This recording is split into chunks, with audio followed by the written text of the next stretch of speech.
Welcome to ராஜின் Nalabagam. இன்னைக்கு பீர்க்கங்காய் வச்சு சப்பாத்தி பூரி எப்படி செய்யறதுன்னு பார்க்கலாங்க. நிறைய பேர் இந்த காயை விரும்புறதில்ல. நான் ரொம்ப நல்லது, ரொம்ப டேஸ்ட்டும் கூட. இதை செய்கிற விதத்தில் எப்படி பக்குவமாக செஞ்சால் அது மாதிரி நம்ம சத்துக்களை வீட்டில் இருக்கவங்களுக்கு சேர்க்கலாம். இப்போது நான் ஒரு கிலோ அளவு பீர்க்கங்காய் எடுத்திருக்கேன். அதை ரெண்டாக கட் பண்ணிவிட்டு அந்த முனையில் இருக்க அந்த இதெல்லாம் வேஸ்டெல்லாம் கட் பண்ணிடலாம். காம்பு எல்லாத்தையும் கட் பண்ணிவிடுங்க. தோலை சீவி எடுத்துக்கலாம். ரொம்பவும் காய் வேஸ்ட் ஆகாமல் மேல் லேயர் மட்டும் வரா மாதிரி எடுத்துடுங்க. இதை கொஞ்சம் பெரிய பெரிய பீசஸாக கட் பண்ணி எடுத்துக்கலாம். இப்போ பீர்க்கங்காயில் நிறைய நீர் சத்து உள்ள காய், ஸ்கின்னு ட்ரை ஆக்காமல் இருக்கும்னு சொல்லுவாங்க. ரொம்ப நல்லது, நீங்களும் அடிக்கடி சேர்த்துக்கோங்க. இப்போ இதை கடாயில் சேர்த்துட்டு அடுப்பில் வச்சிடலாம்.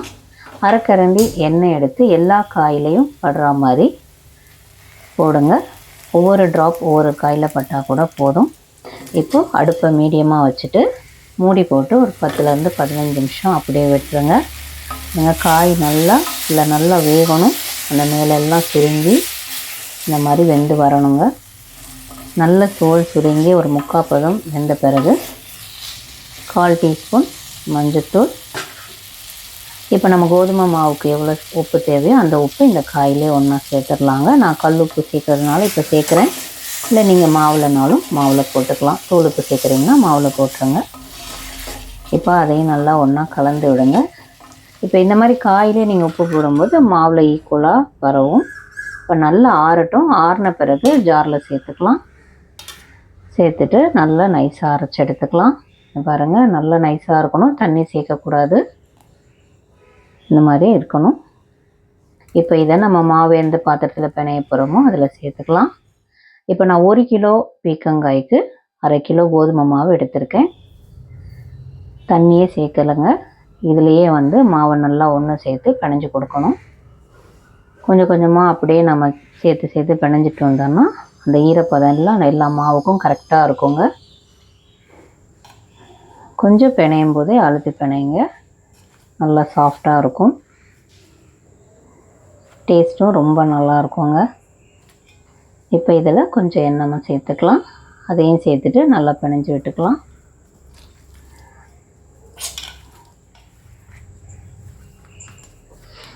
இப்போது ஒரு 1 மணி நேரம் மூடி வச்சிடலாங்க. பாருங்கள், மாவு ரொம்ப நல்லா சாஃப்டாக இருக்கும். அந்த காயும் நல்லா மாவோட ஒன்றா ஊறி இருக்கும். இப்போ இது சப்பாத்திக்கான அளவு. நான் இந்த சைஸ் எடுத்திருக்கேன். நீங்கள் இதை விட நான் கொஞ்சம் பெருசாக போட்டாலும் எடுத்துக்கோங்க.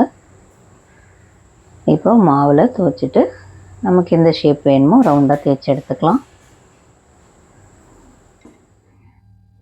நான் ரவுண்டாக போட்டுக்கிறேன். இப்போது இதே ஒரே ஷேப்பாக வர்றதுக்காக நம்மக்கிட்ட இதெல்லாம் ஒரு மூடியை யூஸ் பண்ணிக்கலாம். இப்போ நான் இந்த மாதிரி வச்சுட்டு அந்த ஈக்குவலாக ஷேப் வர்றதுக்காக அந்த எக்ஸஸ் உள்ளதெல்லாம் நான் எடுத்துருவேன். நீங்களும் அந்த மாதிரி ட்ரை பண்ணி பாருங்கள். இல்லை, பார்க்குறதுக்கு நல்லாயிருக்கும், ஒரே அளவாக இருக்கும். சப்பாத்திக்கு கொஞ்சம் மெல்லிஸாக தேய்க்கணுங்க.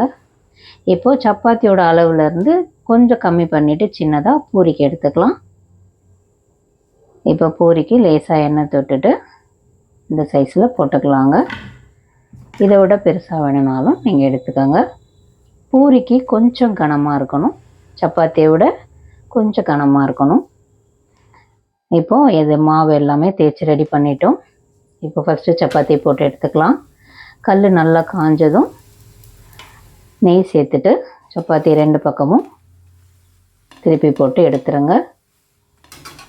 பீர்க்கங்காய் சப்பாத்தி ரெடி ஆகிடுச்சு. இதை நீங்கள் சொன்னாதாங்க தெரியும். இப்போ பூரியும் நல்லா எண்ணெயை காய வச்ச பிறகு நல்லா காயணுங்க எண்ணெய். அதுக்கப்புறம் தான் மாவை சேர்க்கணும். ரொம்ப எதுவும் ப்ரெஸ் பண்ணவே வேண்டாம், அதுவே நல்லா உப்பி சாஃப்டாக வந்திருக்கு. பூரியும் ரெடி ஆகிடுச்சு. பீர்க்கங்காய் பூரி சப்பாத்தி ரெடி. நீங்களும் ட்ரை பண்ணி பாருங்கள். இதுக்கு நான் தக்காளி தொக்கும் தயிர் பச்சடியும் சாப்பிட்ருக்கேன். காம்பினேஷன் ரொம்ப நல்லாயிருக்கும். நீங்கள் குருமா மற்ற எதுவும் பிடிச்சாலும் உங்களுக்கு எப்படி நீங்கள் ட்ரை பண்ணுங்கள். இந்த டேஸ்ட் ரொம்ப நல்லாயிருக்கும். நீங்களும் ட்ரை பண்ணி பாருங்கள். வேறு ரெசிபியோட அடுத்த வீடியோவில் மீட் பண்ணுறேன். தேங்க்யூ.